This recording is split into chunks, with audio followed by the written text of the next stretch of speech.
Evet arkadaşlar, merhaba. Bakın arkadaşlar, bu bir Phalaenopsis biondora. Ee, bakın bu bitkiyi tohum elde etmek için almıştım. Ama ne yazık ki tohum çalışmalarım başarısız oldu. Çünkü bitkiyi yaptığım bütün tozlaştırma çalışmalarında bitki çiçeklerini döktü. Yani tohum elde edemedim. Ama bu tabi bunu üretemeyeceğimiz, çoğaltamayacağımız anlamına gelmiyor. Ne yaptık? Çiçeklenme sonrası arkadaşlar, bitki tabi bütün çiçeklerini dökünce K2 uyguladım. K2 macunu uyguladım. Kendi yaptığımız K2 macununu. Bakın gördüğünüz gibi pek çok K2 elde ettik. 1, 2, bakın şurada bir tane daha var 3. Bakın bunların hepsi K2 arkadaşlar. 4, 5, 6. Bir tane de şurada bir yerde vardı. İşte şurada 7. Hatta şuradan bir tane daha çıkıyor 8. Yani bitkiden arkadaşlar 8 tane K2 gelişiyor. Bakın şu iyi gelişmiş. Gördüğünüz gibi. Şunlar da güzel. Şimdi ne yapacağım? Bu arkadaşlar, bu K2'lerden bir tanesini arkadaşlar, muhtemelen herhalde şunu alıyorum. Ee, alacağım. Gerekli dezenfeksiyonu, yüzey dezenfeksiyonu yapacağız. Ve kültür alacağız. Kültür içerisinde geliştireceğiz. Daha sonra da bunun gene bu bitkiden, bu K2'den çoğaltılmasını sağlayacağız. Hadi bakalım, başlayalım. Evet arkadaşlar, Biyondor'umuz üzerinde az önce saydığımız gibi 8 farklı K2 gelişimi mevcut. Tabii bu bitki için çok fazla arkadaşlar. Şimdi o yüzden hem bazılarını alacağım. Böylece onları doğrudan kültür alabileceğim. Yani aslında bakacak olursanız almazsak bitki gene onları geliştiriyor ama tabii bu sefer onları geliştirmek için çok daha fazla enerji harcayacaktır. Muhtemelen çiçeklenmesine etki edecektir bundan sonraki bir sonraki sezon için. Dolayısıyla o kadar fazla yormamak istiyorum bitkimi. Şu tabi bunları alıp atmayacağım. Bunlardan ne yapacağız arkadaşlar? Bu K2'leri alacağız. Bunları yüzey dezenfeksiyonunu yapacağız. Daha sonra bunları kültür ortamına alacağız ve kültür ortamı içerisinde geliştireceğiz. Bu bitkilerdeki dokulardan da bu Biyondora'nın çoklu olarak üretimini sağlamaya çalışacağız. Bakalım becerebilecek miyiz? Şimdi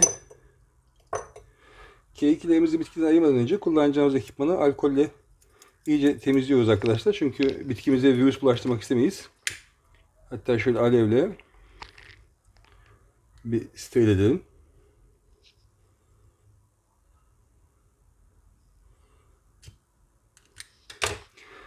Evet, şimdi hangisini seçelim bakalım. Evet, bakın şunu alabiliyorum. Fazla açılmamış henüz yapraklar. Dolayısıyla yüzey dezenfeksiyonu yapmak biraz daha kolay olur. Şu hiç açılmamış. Aslında bu daha iyi. Ama onun yanında ikişer tane daha geliyor. Aslında o kültür için daha uygun. O yüzden şunu alayım.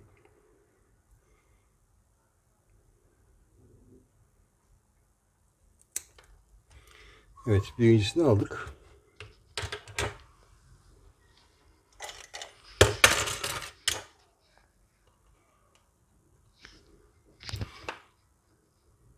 Bir de tutabilsem.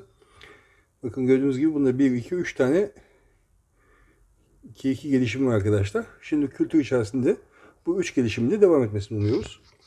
Onu şöyle koyalım. Burada böylece 2 tane kalmış oldu. Bakın şurada da var 2 tane. Bu da şey. Bir tane de şu aslında çiçeklenme ucunda. Bakın şurada normalde çiçek açmış bu da ama en uçtan K2 yapmış. Ee, yani bunu burada bırakabilirim de bunu da alabilirim. Karar veremedim ama hadi o kalsın. Ne yapayım? Şurada 2 tane var. Şu 2'den bir tanesini alayım.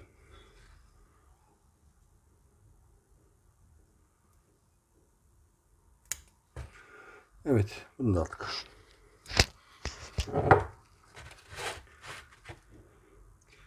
Şimdi ne oldu? Burada bir tane var. 2, 3, 4. 4 K2'miz oldu. Bir de şu alttan herhalde şu gelecek olanlar var. Evet. 4 veya 5 tane K2 kaldı bitki üstünde. Burada da bizde 2 tane sürgünde 3 toplam 4 K2 gelişimi var. Şimdi bunları sterilizasyonu yapıp kültür alacağız. Hadi bakalım. Evet. Şimdi arkadaşlar ilk olarak bakın normal su içerisine aldım şeyleri, sürgünlerimizi. Şimdi bunu bir 20 dakika kadar bu antibakteriyel sabunla arkadaşlar. Antibakteriyel sabun. Bununla biraz sabun fazla gitti ama olsun, ne yapalım. Ne yapacağız? Çalkalayarak yıkayacağız. Böylece yüzeyindeki şeylerden, sporlardan, bakterilerden, artık ne varsa yüzeyinde, onlardan mümkün olduğu kadar kurtulmaya çalışacağız. Ama hiçbir zaman sıfırlayamayız bu şekilde. Daha sonra diğer dezenfektanlarla yüzey dezenfeksiyonuna devam edeceğiz. 20 dakika bu şekilde yıkansın bakalım.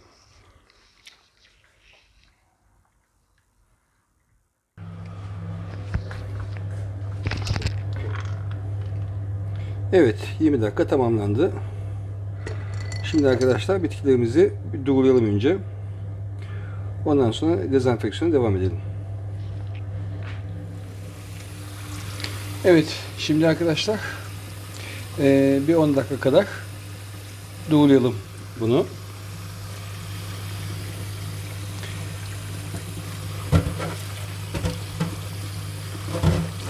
Yani aslında tabii 10 dakika sabunun gitmesi için değil, üstündeki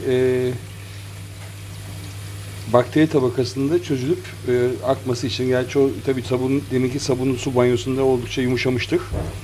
Şimdi de tamamen çözülüp gitsin diye efendim bir 10 dakika akarsu altında yıkayacağız. Daha sonra dezenfeksiyona devam edeceğiz.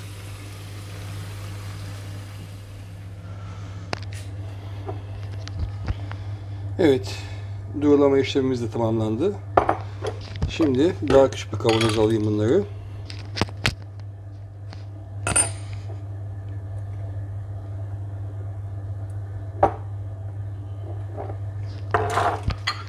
Evet, şimdi yapacağımız işlem arkadaşlar kültür içerisinde küf gelişimini engellemeye yönelik bir işlem olacak. Şimdi bakın şunu göstereyim size. Bakın şurada bir kültür var. Şu kültür şöyle bir saniye yakından göstermeye çalışayım. Bakın gördüğünüz gibi medyada herhangi bir kontaminasyon yok. Gayet temiz. Bitki gördüğünüz gibi sürgün vermiş. Yani tam da aslında kültür başarılı olmuş derken bir bakıyorsunuz. Bakın sağında solunda yukarılarda küf gelişimleri başlıyor. Bu tabi birazdan bütün kültürü saracak birkaç gün içerisinde. Yani tabi kurtarmaya çalışacağız ama yani sonuç olarak bu şu anda kontamin olmuş durumda arkadaşlar. İşte bu olmasın diye şimdi birazdan veya bunu engellemek için birazdan bir işlem daha yapacağız. O da bakın şu karbendazim arkadaşlar. Bu bir fungusit. Şimdi bunun içerisinde tarım ilacı yani. Bir 15 dakika kadar bunun içerisinde arkadaşlar tutacağım bitkiyi. Böylece bu sistemik bir fungusit. Yani bitkinin içerisinde işleyecek. Dolayısıyla kültür içerisinde de küf oluşumunu engelleyecek inşallah. Şöyle şunu biraz hafif çalkalayarak.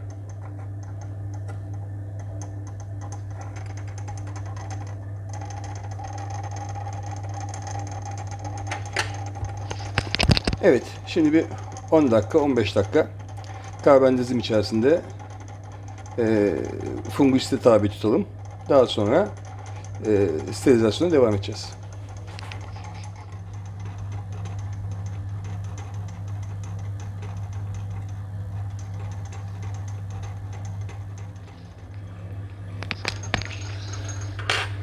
Evet arkadaşlar, 15 dakikamız doldu. Bu yeterli. Şimdi şeyi alalım.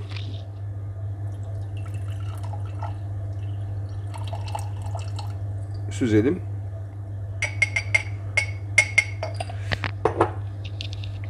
Ve bir kez daha doğrulayalım. Yıkayacağım yani.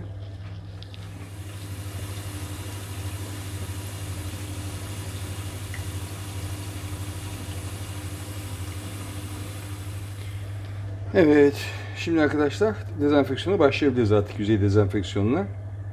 Bakıyorum bitkinin durumu güzel. Gayet iyi. Herhangi bir kararma falan, bir kötüleşme belirtisi yok. Güzel. Şimdi tabi bu aşamada pek çok dezenfektan kullanabiliriz.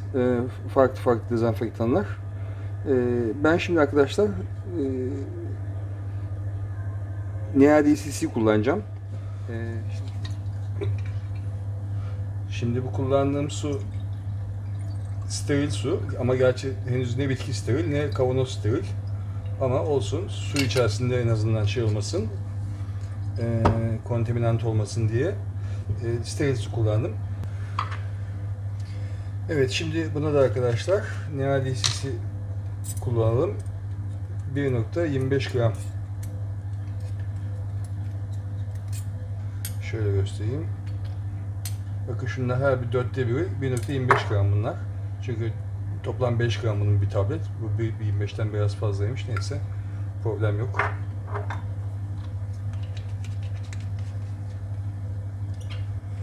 Ve burada %5, %10, %20 hatta çamaşır suyu da kullanılabilirdi. Şimdi artık kapağını kapatıyorum.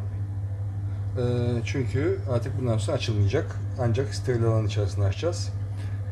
Ki dışarıdan şey girmesin artık. Herhangi bir mikrop girmesin.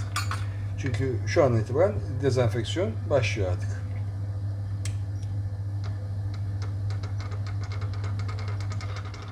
Evet, NaDCC içerisinde de 20 dakika tutacağım arkadaşlar. 20 dakika sonra steril alan içerisinde bir sonraki dezenfeksiyon kimyasalını kullanacağız. Ondan sonra da kültür alacağız.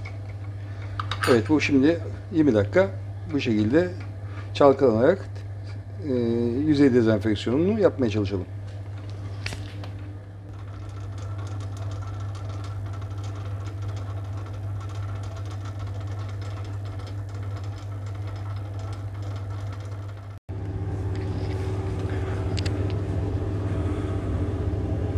Evet arkadaşlar,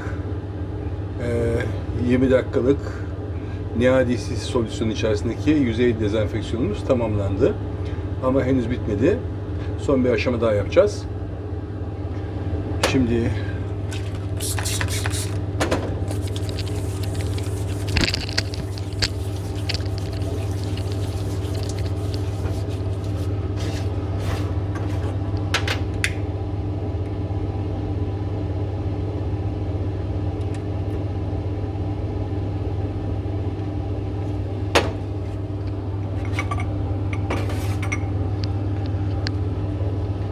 bakın bu solüsyonun içerisinde arkadaşlar peroksi asitik asit var.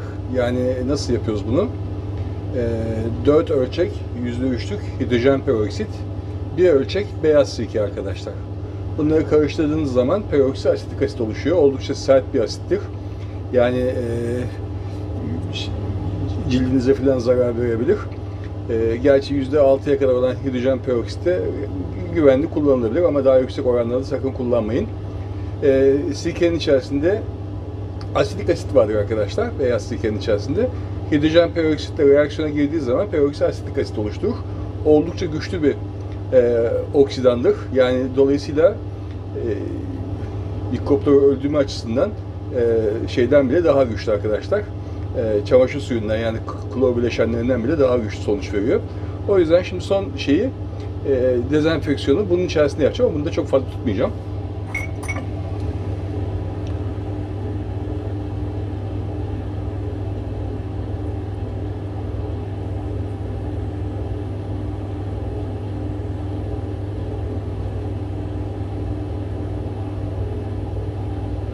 Önce aletlerimizi alevde güzelce steril edelim. Evet.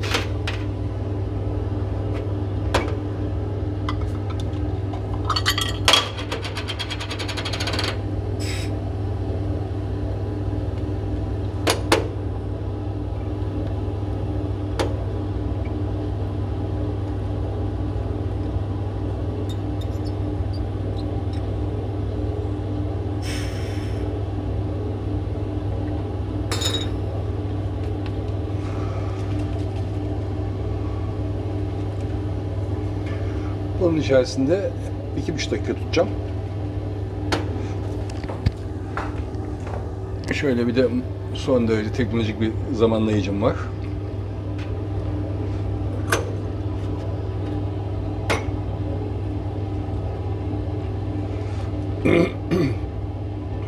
Bu bunun içerisinde son dezenfeksiyon aşamasını yapılırken biz de şu şeyimizi, petli kabımızı bir kez daha steril edelim. Steril gerçi ama işimizi sağlam alalım.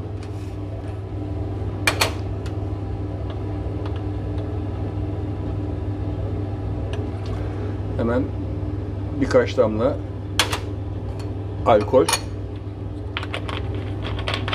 metil alkol arkadaşlar bu veya ispirto. Ama tabi bunu yani bir şey etrafta bir şeyle tutuşmayacağı yerlerde yapın. Çünkü yakacağım bunu. Benim çalışma alanım metal olduğu için bunu güvenle yapabiliyorum. O yanıyor şu anda. Tabi yanarken ne oluyor? İçi de steril oluyor tekrar.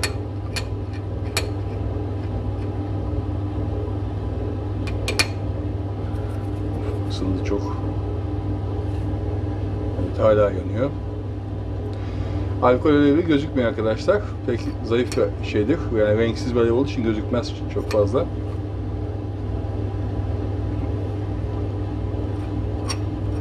O yüzden çalışmak da biraz risklidir. Geçenlerde kendimi yakıyordum az kalsın. Evet.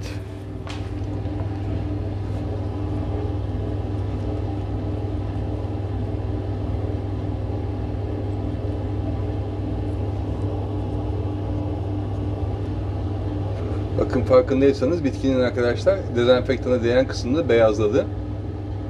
Öldü oradaki hücreler. Şimdi o hücreleri kesip atacağız. Ondan sonra kültürü alacağız. Evet, 2,5 dakika, 3,5 dakika yaptık bu arada.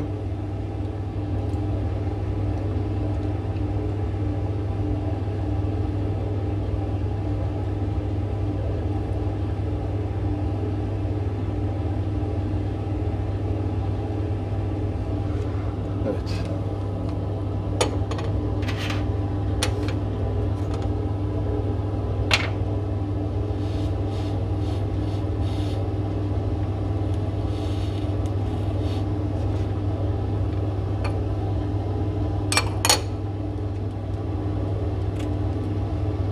İkisini birden mi aldık? Ne yaptık?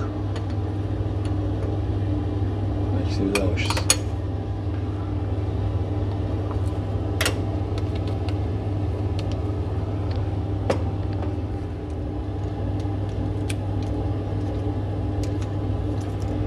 Evet.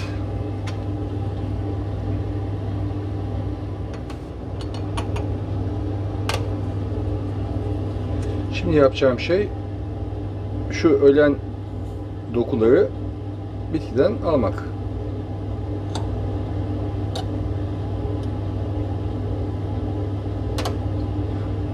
Evet, bu kadar.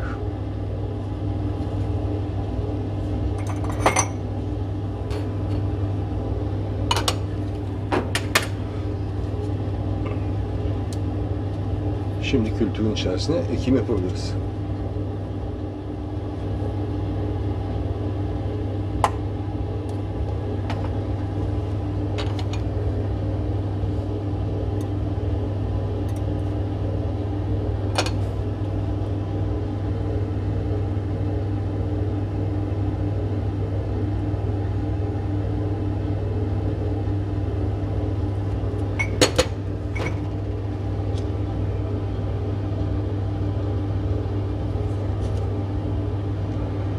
Evet, birinci sürgünümüzü, birinci kekimizi ektik.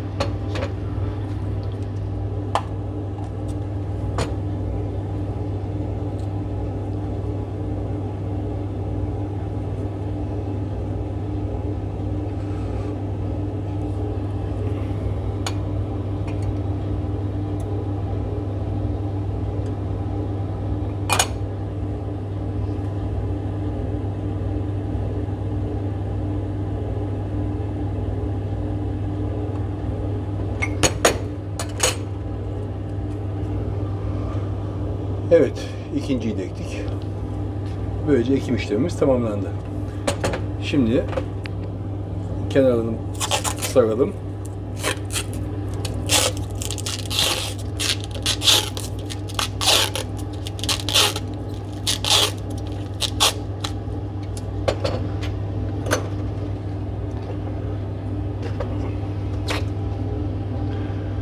Evet, bunları şimdi kültür odamıza koyabiliriz.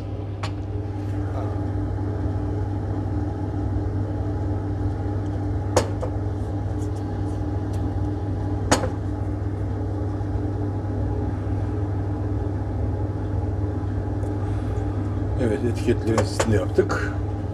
Bu çünkü bizim 29 numara orkidemiz.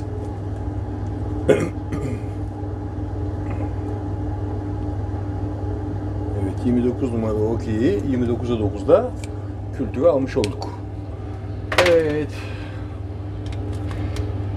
Evet arkadaşlar, bunun sonraki aşamalarını, yani gelişimlerini videonun devamında bulabilirsiniz.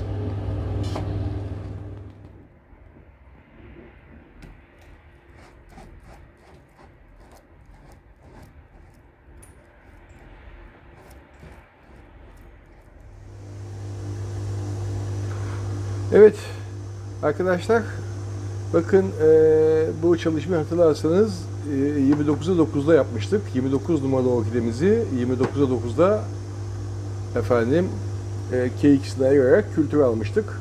Bu gördüğünüz parça K2'ydi arkadaşlar.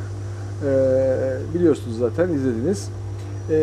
Şimdi iki K2'ye ayırmıştık orkidemizden. Bakın bir tanesi de bu. Şimdi gördüğünüz gibi biraz daha geliştiler.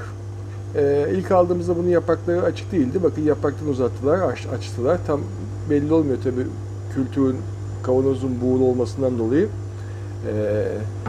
Şimdi biraz daha geliştiler. Yaklaşık bir ay oldu arkadaşlar. Şimdi ne yapacağız?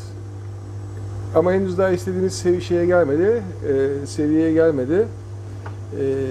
Şu dış yapraklar içeriden tekrar yapraklar açsın, yaprak sayısı biraz çoğalsın.